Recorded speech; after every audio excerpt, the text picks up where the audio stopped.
তারা স্বৈরাচার এরশাদের সঙ্গে তারা নির্বাচন করেছিল।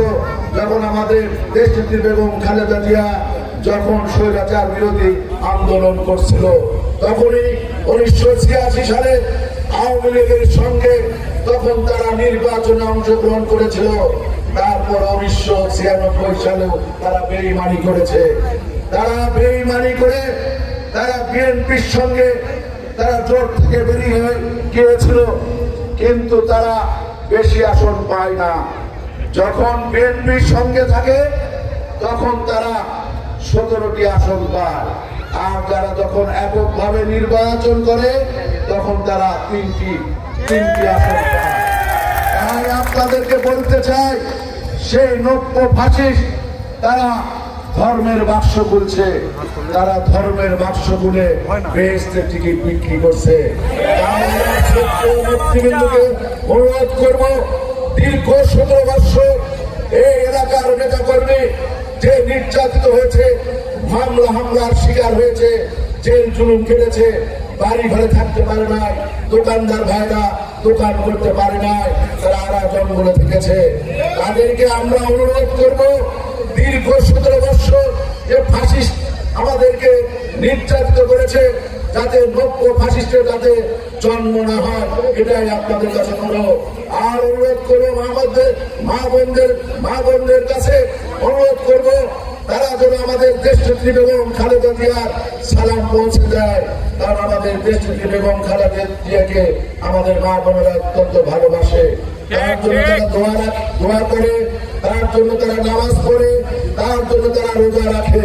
আমাদের মা বোনদের কাছে অনুরোধ থাকবে, আমাদের ভারপ্রাপ্ত চেয়ারম্যান তারেক ভাই দীর্ঘ 17 বছর এই বাংলাদেশের ভোট এবং ভাতের অধিকারের জন্য, গণতন্ত্রের অধিকারের জন্য লড়াই সংগ্রাম করেছে। 11 সরকার, আওয়ামী লীগ সরকার তাকে নির্যাতন করেছে। নির্যাতনের কারণে সে আজকে আমাদের কাছ থেকে শত মাইল দূরে থেকেও এই দলকে আন্দোলন সংগ্রামের মাধ্যমে 5ই আগস্ট একটি গণপ্রত্যয়ের মাধ্যমে সে ফাসিস্ট সরকারের পতন হয়েছে।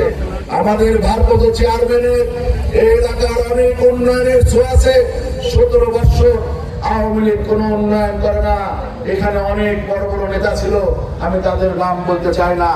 তাদের যদি কোনো উন্নয়নের ছোঁয়া দেখাতে পারে তাহলে আমরা বিএনপি করব না।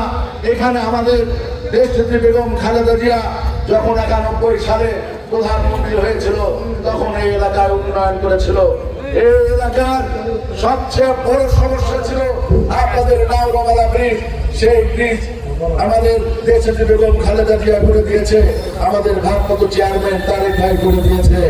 যখন আমাদের দেশনেত্রী বেগম খালেদা জিয়া যখন গণসংযোগে এসেছিল, যখন ওই ডাউনিয়া সাবাসপুর দিয়ে যখন গণসংযোগ করেছিল, তখন আমাদের দেশনেত্রী বেগম খালেদা জিয়া বলেছিল যে আপনারা আমাকে ভোট দিবেন, আমি এলাকায় উন্নয়ন করব। সেই এলাকায় উন্নয়ন করেছে, স্কুল কলেজ করেছে, কালভার্ট করেছে, ব্রিজ করেছে, শিক্ষা প্রতিষ্ঠান করেছে। কিন্তু 17 বছর যারা ফাসিস্ট, যারা ক্ষমতায় ছিল, তারা কিন্তু কোনো উন্নয়ন করে না।